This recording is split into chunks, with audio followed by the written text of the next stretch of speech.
The value of x for which 2x, x plus 10 and 3x plus 2 are the three consecutive terms of AP is। तो हमें x की ऐसी value बतानी है इनमें से जिसकी वजह से ये जो 3 टर्म्स हैं वो कॉन्जिक्यूटिव टर्म्स होंगी किसकी, एक AP की।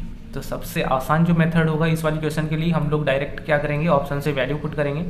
तो अपने पास है 2x, एक है x प्लस 10 और एक है 3x प्लस 2।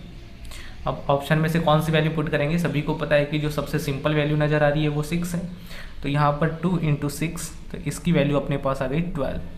ऐसे ही 6 प्लस 10, इसकी वैल्यू अपने पास आ गई 16। तो 3 इंटू एक्स की वैल्यू 6 है प्लस 2, 6 3 जा 18, 18 प्लस 2 कितना हो गया 20। तो यहाँ पर आप लोग इनको देख करके बता सकते हो क्या ये AP में है। तो आप लोग कहोगे हाँ, 12 प्लस 4 कितना होता है 16, 16 प्लस 4 कितना होता है 20। एक इक्वल गैप चल रहा है इनके अंदर, तो ये एक AP बना रहा है। यानी कि करेक्ट ऑप्शन C है। x की कौन सी वैल्यू होगी, 6 होगी। या आप लोग ऐसे नहीं करना चाहिए, ऑब्जेक्टिव क्वेश्चन में नहीं हो। तो हमें पता है कि जो जैसे ये वाली टर्म्स हैं, ये फर्स्ट टर्म हो गई A1, ये A2, ये A3। तो हम लोग D की वैल्यू कैसे निकालेंगे, D की वैल्यू हो जाएगी जो सेकंड टर्म है उससे जस्ट पहले वाली माइनस कर लेंगे।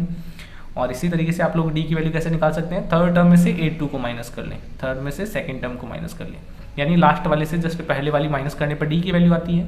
तो यहाँ पर तो D की वैल्यू सेम ही होती है, तो ये दोनों D आपस में इक्वल होंगे।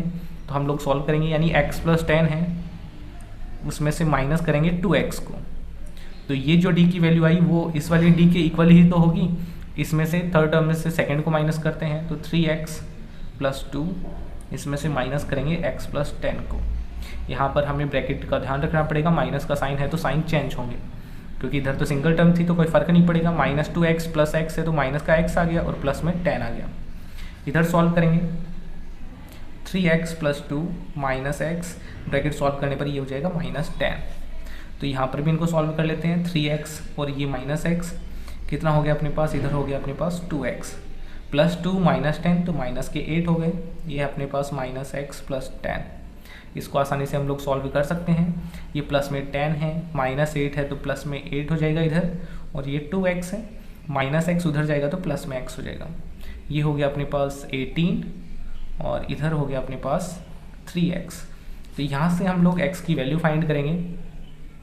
तो 18 डिवाइड हो जाएगा 3 से, तो अपने को x की वैल्यू मिल जाएगी। 3 से डिवाइड करने पर x की वैल्यू आ जाएगी 6। तो करेक्ट आंसर जैसे कि हमने पहले भी फाइंड किया 6 था, तो अब भी कौन सा आ रहा है 6। तो उम्मीद आप लोगों को अच्छे से ये क्वेश्चन समझ में आ गया होगा। तो मिलते हैं नेक्स्ट वीडियो में। Thank you.